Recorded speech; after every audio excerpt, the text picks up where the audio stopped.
Hello, beloved. How are you? My name is Syma, and I'm a holistic healer. So I'm a certified Reiki master, yoga and meditation teacher, spiritual coach, and goddess guide. And I'm continuing my videos for readings for 2015. Doing 4-card readings from different decks and one card to represent each quarter of next year. So I have a video called Manifest Soulmate Love out that I think is the most watched video of all the ones I've shared. And I, of course, felt guided to make sure that I did a love reading for next year. So I hope that you'll find this very helpful. I've used a really beautiful romantic deck by Doreen Virtue. Let me just grab it for you if you want to see it. So it's this deck called the Romance Angels Oracle Cards, and it's by Doreen Virtue. I love Doreen. I've learned so much from her. And I'm just so excited to share this reading for you because I've already pulled the cards, I prayed on them, and I asked that may everyone who will be guided to this video receive the message that they need for next year about their love life. So it's very, very exciting and very optimistic. Get ready. The first card that came up is Free Yourself. And it's this unicorn that's sort of chained up in a fence. Now you might be thinking, hey, Syma, you said it's going to be optimistic, but hang in there. If you saw my other videos on readings for next year, you'll note that there's this really consistent theme, which isn't surprising. I've done a goddess and an angel one so far on taking back your power, drawing boundaries, and freeing yourself. And this card starting off the same way. Free yourself. It's time to take back control of your life. Now, what this is saying is you might be entering 2015 with some limitations mentally, either in your mind, or some false negative beliefs that may not even be conscious to you. You know, going into it, you might be feeling like, am I going to find love this year? Or is my love life going to improve this year if you already have a partner?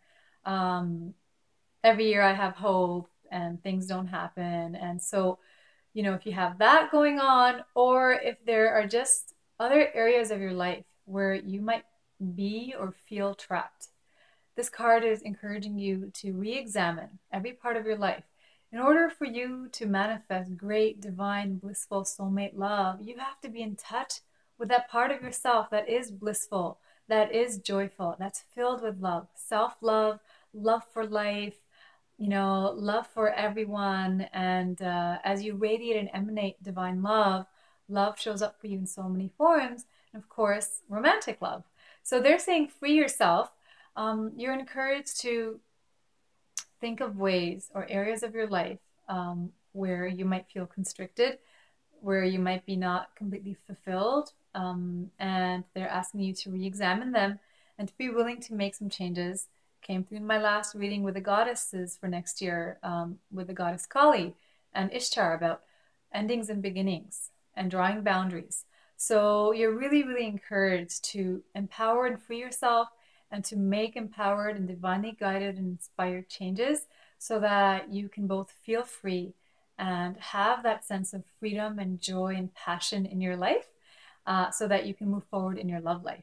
I do a private program called Manifest Soulmate Love, a 90-day transformation program.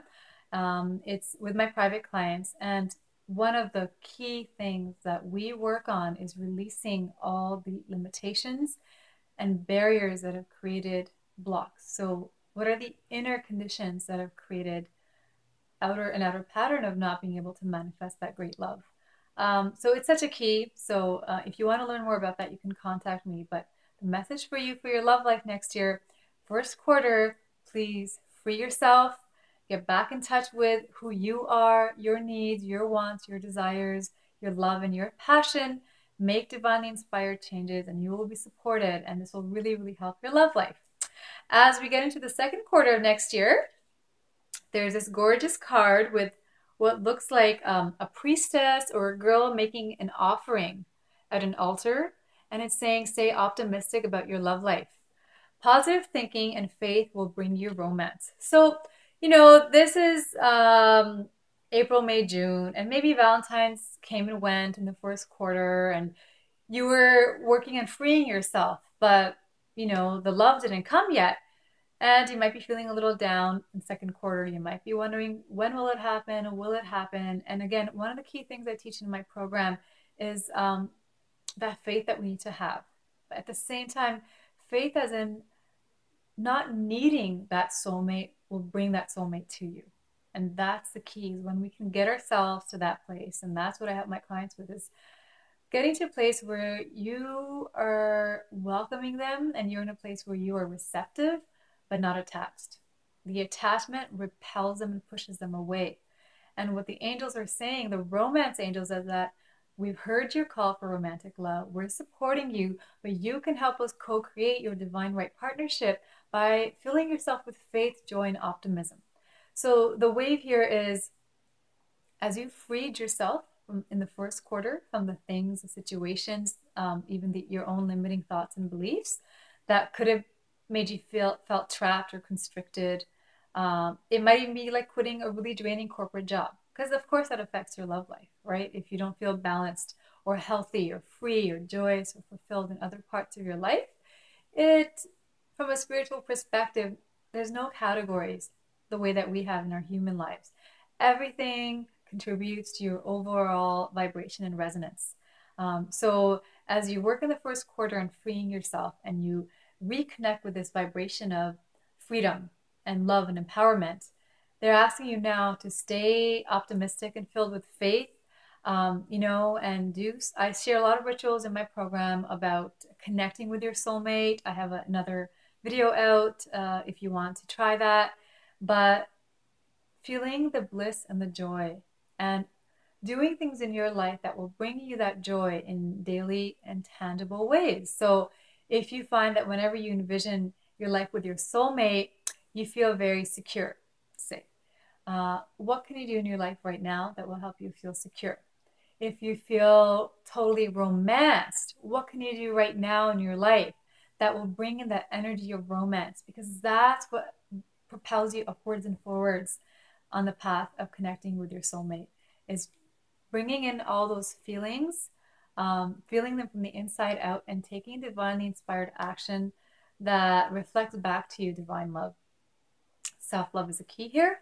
So yes, they're saying please stay optimistic and take the action steps that you need to take to stay hopeful and filled with faith, but in still a way of not being attached, right? Peaceful detachment, total surrender, trust that your soulmate and you are being brought together in perfect and divine timing, that you're destined to have your soulmate relationship. It's meant for you. It is for you. It will happen. And in the meantime, your focus is on your freedom, your enjoyment, your optimism, and fully embracing the present moment. Okay?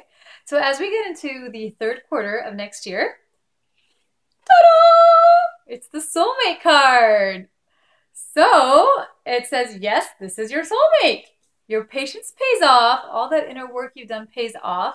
And now you're connected with your beautiful, passionate, romantic, gorgeous, spiritual soulmate. And the angels are saying your soulmate, as long as you listen to your guidance throughout the year and you focus on self-love and self-empowerment and freedom and joy and optimism, your faith will bring in your soulmate.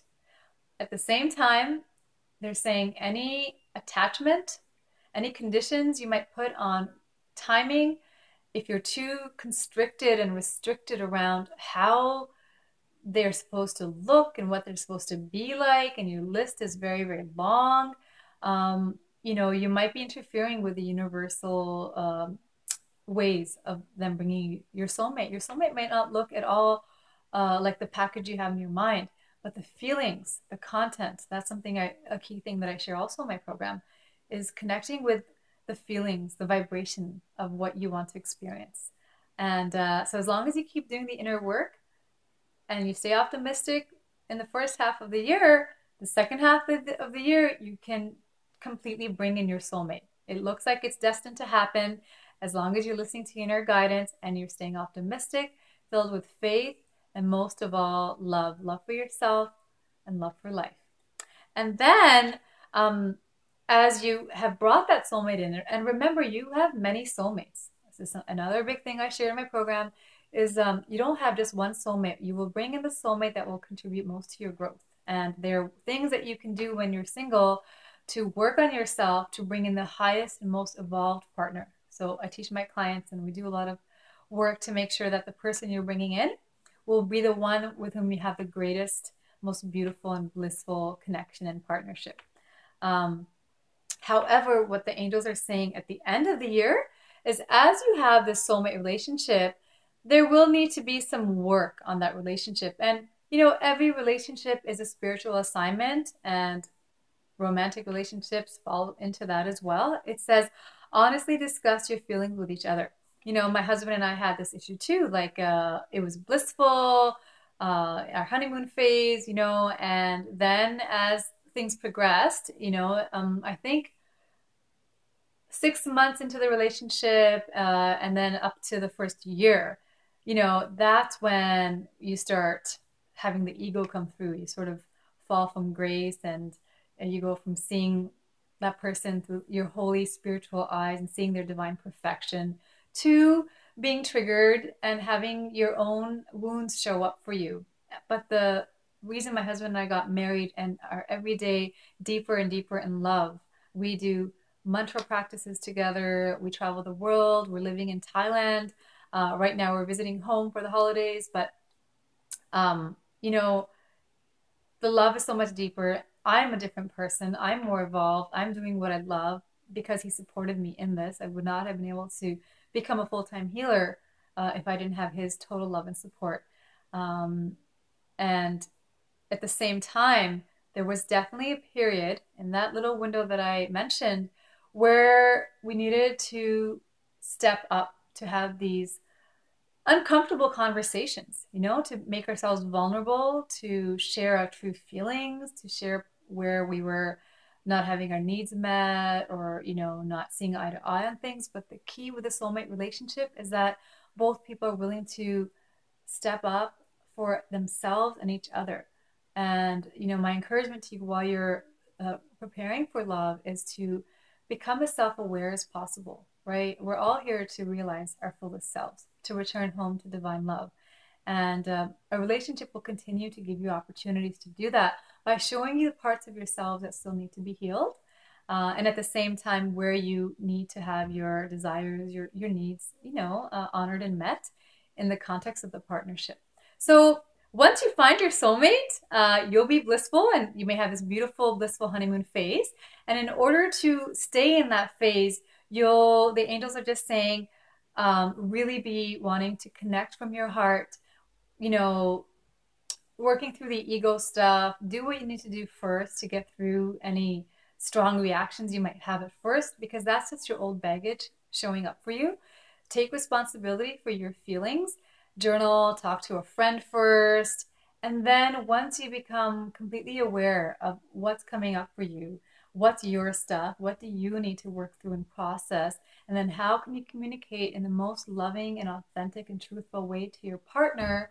Hopefully you did so much inner work that the soulmate you attracted is the person who will be willing to hear it with an open heart, be able to express themselves with an open heart, and that you both will commit to not only evolving your relationship, but growing as individuals.